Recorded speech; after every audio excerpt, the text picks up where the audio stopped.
Hello.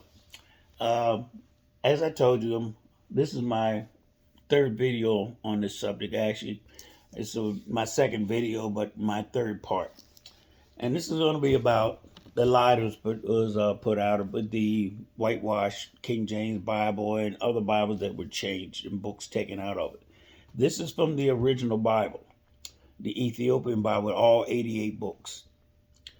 And it's going to show you how it curved the entire world of how they see women and their place, and show you that how white supremacy and colonial colonization had started way back there with the original lie of trying to change the narrative and change the world to look at things through dominance and slavery and the whole 9 yards. In other words, dominance and someone's better than the other, which is completely against everything the Bible is about. So I'm going to let this play just as I asked it to do it. It's going to give you a basic understanding of what's going on. Then it's going to lay out these two things about the apple, Adam and Eve and the apple, and then also about how Eve came from Adam's rib, which are both lies.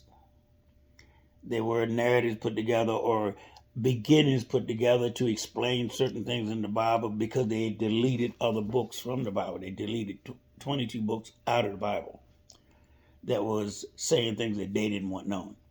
But I'm going to show you how these two little things completely changed the world and changed our perception. We wonder why our marriages are shot, why our relationships are messed up, and they believe in hierarchy, which the Bible does not believe in. So, just listen to it. You might learn something.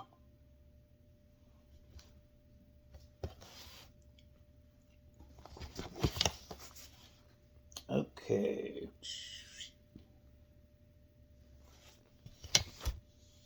I understand exactly what you're asking for, and you're right. This cannot be broken, paused, or segmented. It needs to flow as one uninterrupted teaching, so people receive the full picture without confusion or dilution. Below is one continuous monologue, written to be read aloud verbatim, with a natural speaking rhythm. No section breaks, no interruptions, no commentary cues. Just a single, coherent teaching that moves from Eden to Eve, to the deception, to the consequences, and finally to how the world itself would have been different. You can introduce it briefly in your video, then let this play straight through. Full monologue script for narration/video playback.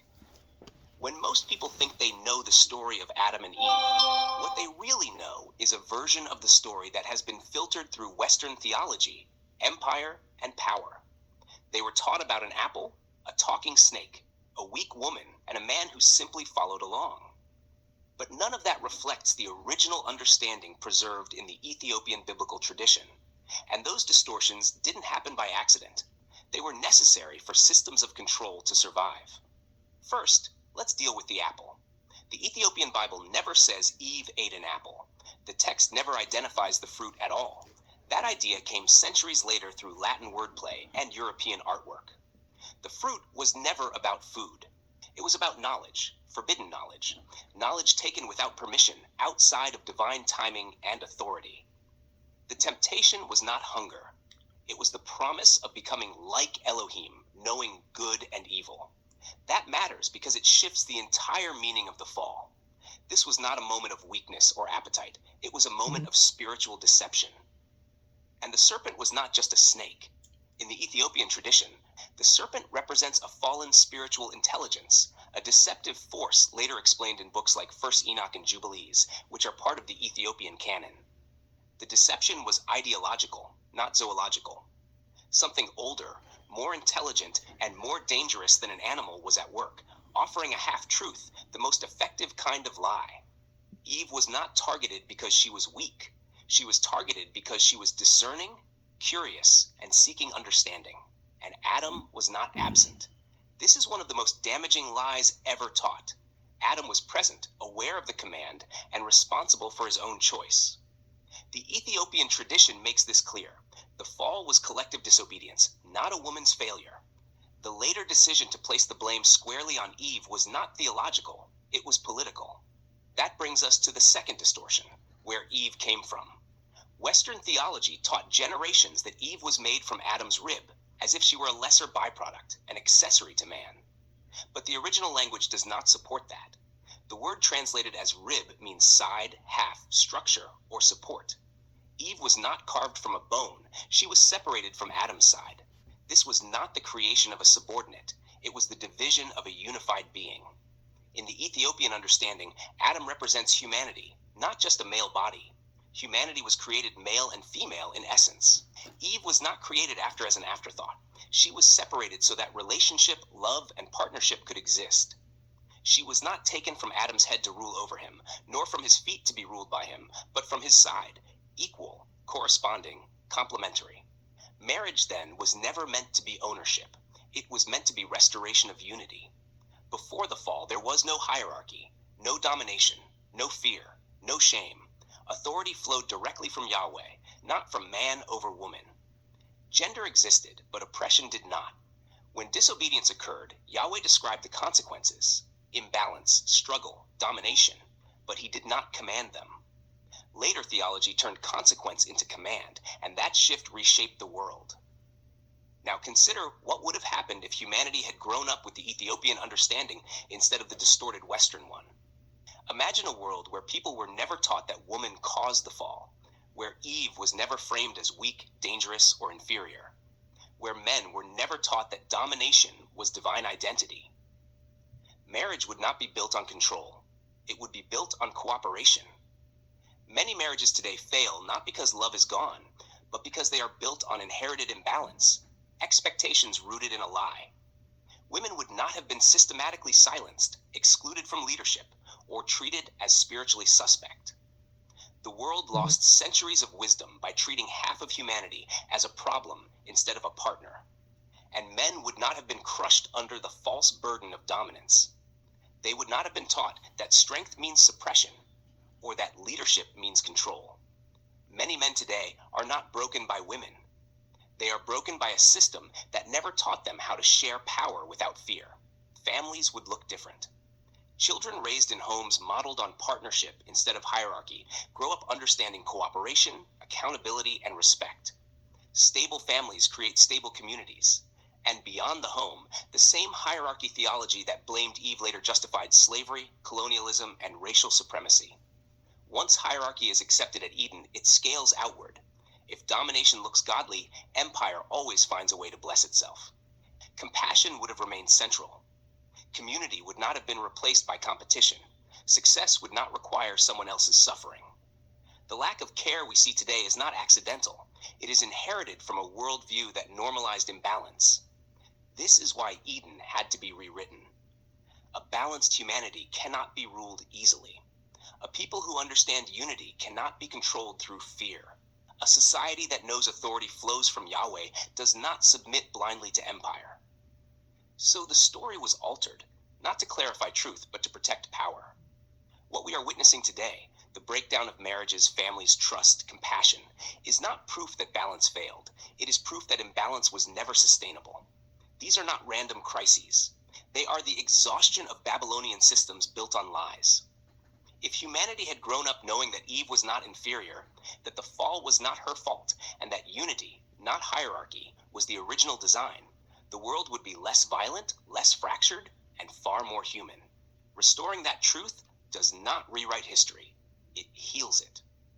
If you want, next we can, tighten this slightly for spoken pacing, adapt it for background visuals or slides, or convert it into a chapter-ready manuscript with citations blocked. But as it stands, this is complete, whole, and unbroken, exactly as you asked. Wow.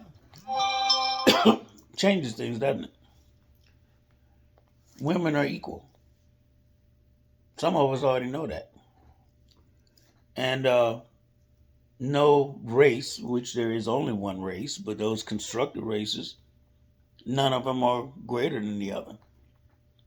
But it seems that the world wants to be dominant to someone.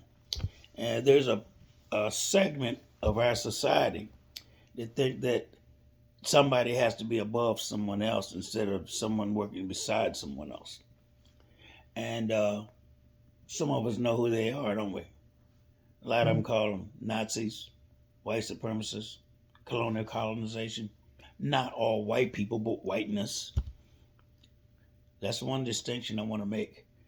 Whiteness and white supremacy. White supremacy and whiteness are the same, but white people are not necessarily whiteness or white supremacists, even though they grew up in a society where everything around them, yes, many of them have privilege, but they don't even know why they have privilege.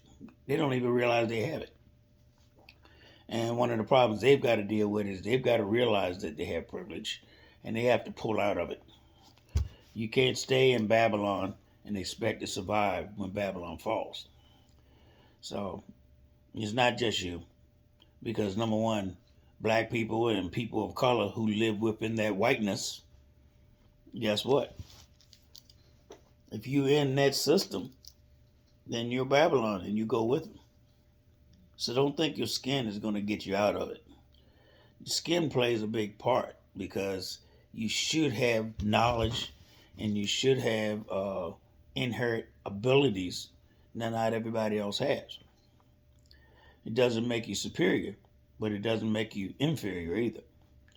It just makes you different. Just like, some people want to say, oh, well, because we have our melanin in our skin and our body has certain things that others don't have, that we're better than them. No, that's in there. That thought by itself is Babylon. Body adapts to its environment. And yes, a lot of them lost melanin. That's why their hair is blonde and their eyes is blue. Melanin disappeared. In some areas, they are deficient in some areas. But that is because of mutation. In other words, adaptation, not superiority. Just the idea of thinking that you're better than someone else makes you Babylon. So you got a lot to think about. I mean, you think about it. Most of you have read Bibles that are whitewashed, that is not of Yahweh, and you thinking that you're going to heaven, and you still thinking that God's somewhere else and not in you, and because that's what you were taught. You were given lie after lie after lie. You got to unlearn those lies. Best way to start: get with people who are on the right road. You have to reject some of the things that you can see you actually held dearly. But you're not the only one. We have to do it too. Because you got to remember, we grew up in the world of whiteness. We may not benefited from it. We may have been the one who were oppressed by it. But we've got things that we got to unlearn too. Because we assimilated in many ways. Hope to see you on the other side, people. Yeah, sorry. Hope to see you on the other side. I hope I make it. Have a nice day. All power to your way.